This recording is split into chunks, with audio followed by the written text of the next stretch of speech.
Começa a partir de agora aqui pelo Conteúdo Liberado Play, mais uma edição do Trago Verdades, o programa onde você manda as perguntas e eu aqui respondo somente as verdades. A gente sempre lembra que a sua participação é muito importante e pode ser feita através do meu Instagram, @leomartinezrj, ou então através do e-mail aqui do canal, o conteudoliberado@gmail.com. Outra maneira de participar com a gente é deixando seu comentário logo aqui embaixo desse vídeo, aqui embaixo mesmo. Você pode deixar que eu vou ter o maior prazer em responder para você.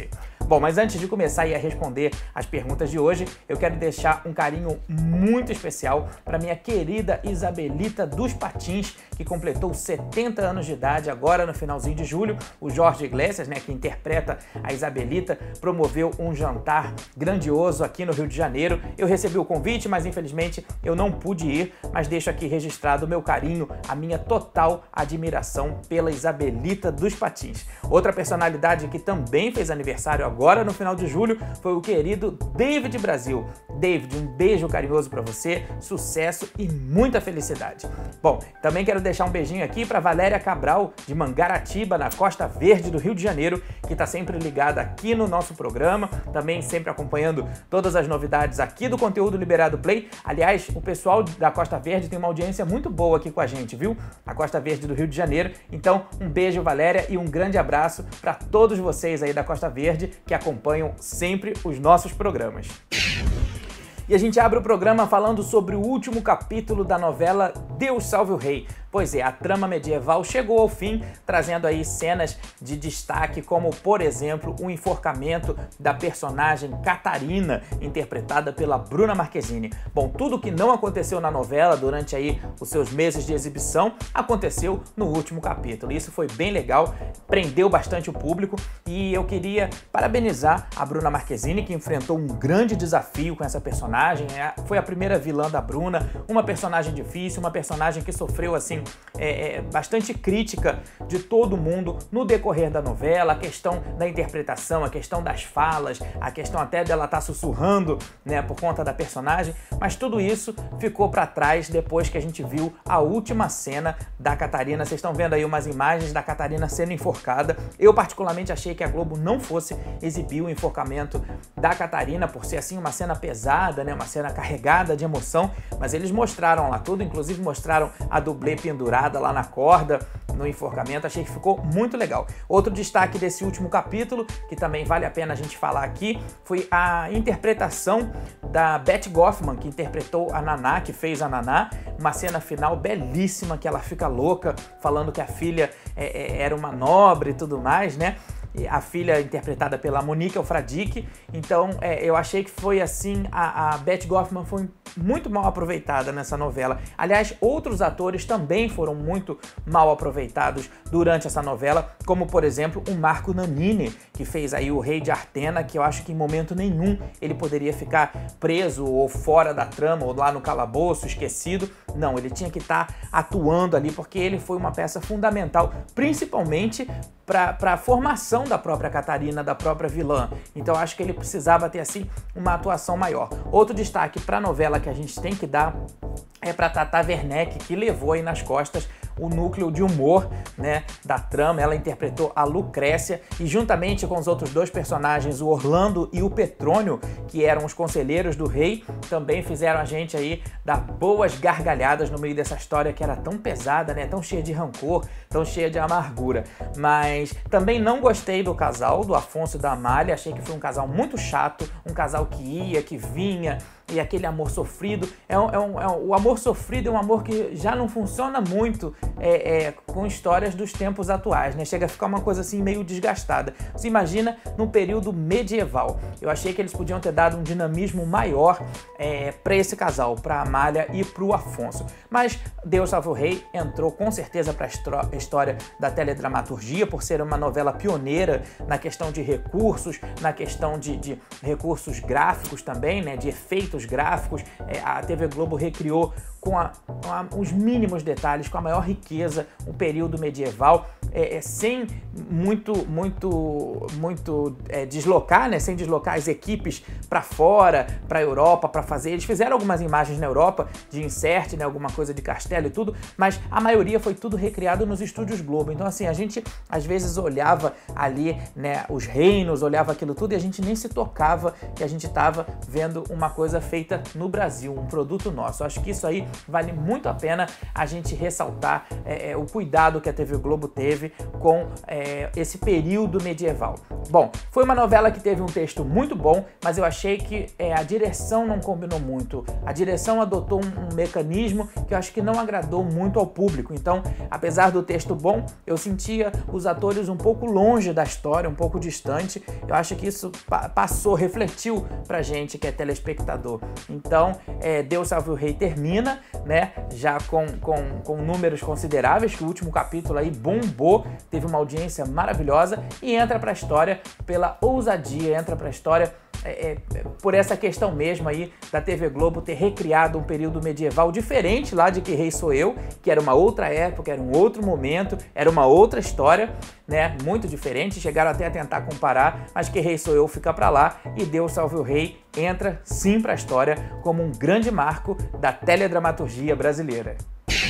E quem começou com o pé direito foi a novela O Tempo Não Para, que veio logo aí na sequência de Deus Salve o Rei.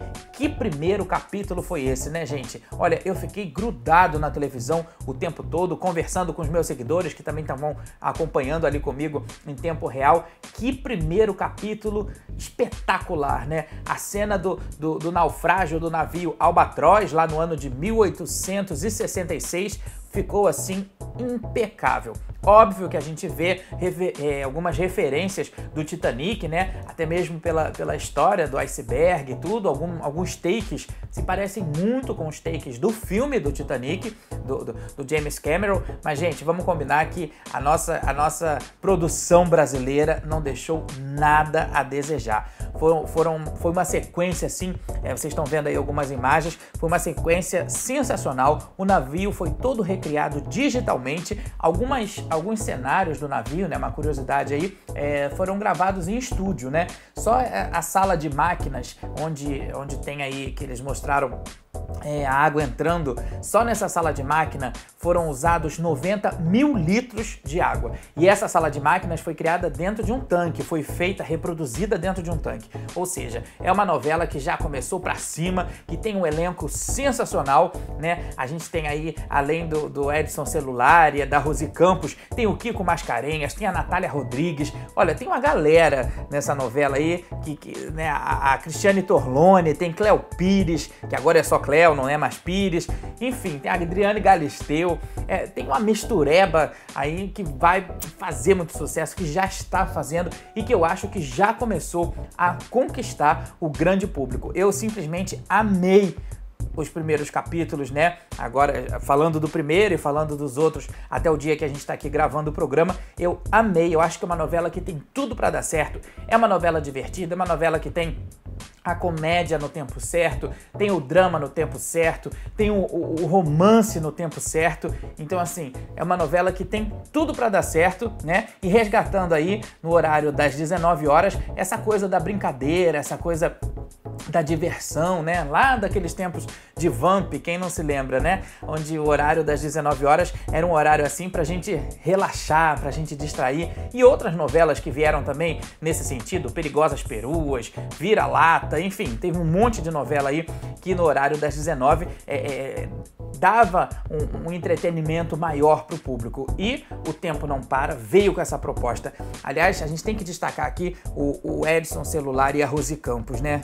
Que banho de interpretação, como eles estão assim, fantásticos. Eu acho que o papel parece que foi escrito, eu não tenho certeza se foi, mas parece que foi escrito especialmente para os dois. Parabéns ao Edson, parabéns à Rosy, parabéns para todo o elenco de O Tempo Não Para, vocês estão mandando muito bem e parabéns também para a direção, né? Vamos ver aí, se pintarem outros assuntos, a gente com certeza vai trazer aqui pro Trago Verdades, mas olha, para estreia, vocês mandaram muito bem. Tomara que fique assim até os últimos capítulos, até o final aí da novela. Bom, e para terminar eu queria falar o seguinte, eu recebi muitas mensagens nas minhas redes sociais pedindo o meu posicionamento, comentando a situação aí que envolve o Wesley Safadão e a ex-mulher dele, a Milady. Bom, gente, eu estou usando aqui esse espaço do Trago Verdades para deixar bem claro o seguinte. Quando é uma questão de casal, eu acho que uma questão tão delicada, envolvendo ainda uma criança, é uma questão muito séria, eu acho que a gente que é formador de opinião, a gente que tem essa função, né?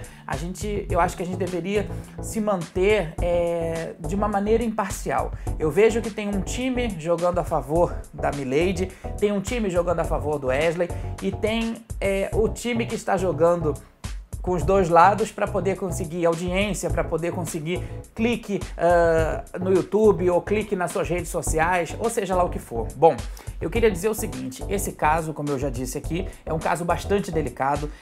Eu acho que só quem viveu a história que pode julgar, né? Nós não somos ninguém para julgar nem um lado nem o outro, ainda mais tendo uma criança no meio disso tudo. Então eu prefiro ficar com a minha opinião, né, e deixar que a justiça aí cuide do restante, né, da parte burocrática e tudo isso, mas o meu ponto de vista é o seguinte, só quem viveu entre quatro paredes, né, os dois no caso, é que podem resolver essa história, é que podem falar, é que podem opinar sobre essa situação. Eu acho que a pessoa pública, quando esse assunto, né, vem à tona em se tratando de uma pessoa pública, no caso aí do Wesley, a Milady veio na consequência, né? Eu acho que quando se trata de uma pessoa pública é muito mais ainda delicado, porque são vidas que estão expostas, né? Então, o que eu percebi foi que foi criado um grande tribunal para julgamento. E eu acho que nós não somos ninguém para poder julgar nem o Wesley e muito menos a Milady. Tenho uma admiração pelo trabalho dele, eu acho fantástico. Sempre que tiver novidade em relação ao trabalho, eu acho que vale a pena a gente falar, né? Mas nesse caso em específico, eu prefiro ficar com a minha própria verdade e cada um que tire as suas próprias conclusões. E o Trago Verdades vai ficando por aqui. Lembrando sempre que você pode participar com a gente através do Instagram, através do e-mail ou então através dos comentários aqui mesmo no YouTube. A gente tem um encontro marcado na semana que vem com muito mais verdades. Espero você!